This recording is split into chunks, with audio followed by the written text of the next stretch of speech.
उपमुख्यमंत्री सुनेत्रा पवार यांची सोमेश्वर कारखान्याला भेट, साखर उद्योगाला दिलासा मिळवून देण्याचे आश्वासन।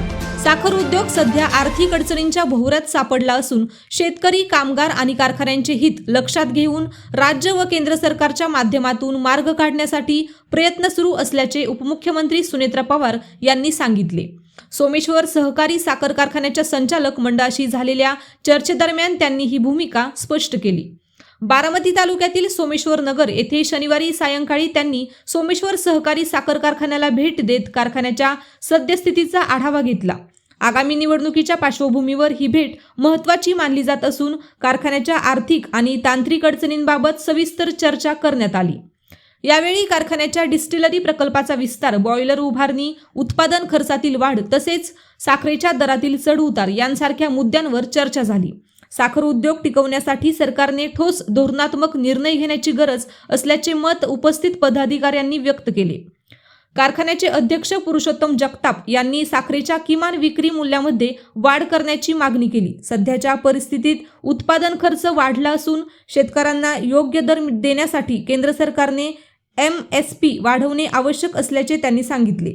तसेच सहवीज निर्मिती प्रकल्प तोट्यात जात असल्याने प्रति युनिट अनुदान वाढवण्याची मागणीही त्यांनी यावेळी मांडली। बैठकीस उपाध्यक्ष मिलिंद कांबळे, कार्यकारी संचालक राजेंद्र यादव, राजवर्धन शिंदे, संभाजी होळकर, संग्राम सोरटे, शैलेश रसकर, बाळासाहेब कामथे, अभिजित काकडे यांच्यासह अनेक संचालक व पदाधिकारी उपस्थित होते। दरम्यान कामगारांचे प्रश्न, ऊसाचा खर्च, वीजदर आणि कारखान्यांच्या स्पर्धात्मक अडचणी यावरही सविस्तर चर्चा झाली।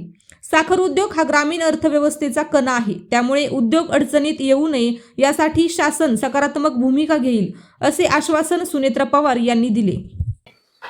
आणि त्यात खूप चर्चा झाली आणि असा निर्णय घेतलेला आहे की आपण तिथे जास्त लक्ष देऊन कसं पाणी योग्य प्रमाणात मिळेल असं आपण बघायला पाहिजे।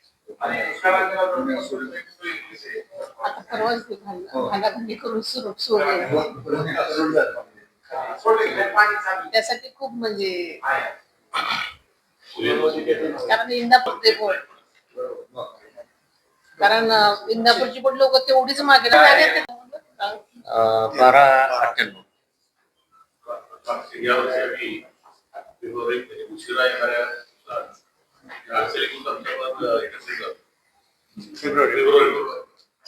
पुढचे जे आहे ते उशीर होतो, त्यामुळे अनुदान जाहीर केलं। त्यामुळे अनुदान देत असल्यामुळं 100 रुपये फेब्रुवारीला आणि मार्चला 200 आणि परत एप्रिलला 300 रुपये। त्यामुळं शेवटच्या 2 महिन्यातून समजा बाहेर कुठे गेलं, माळेगावला सुद्धा निर्णय घेतला। माळेगावला लोक गडबड करायचे किंवा दुसऱ्या कुठे पाठच का ते केलं नाही, तो एक फायदा आम्हाला झाला। त्यामुळे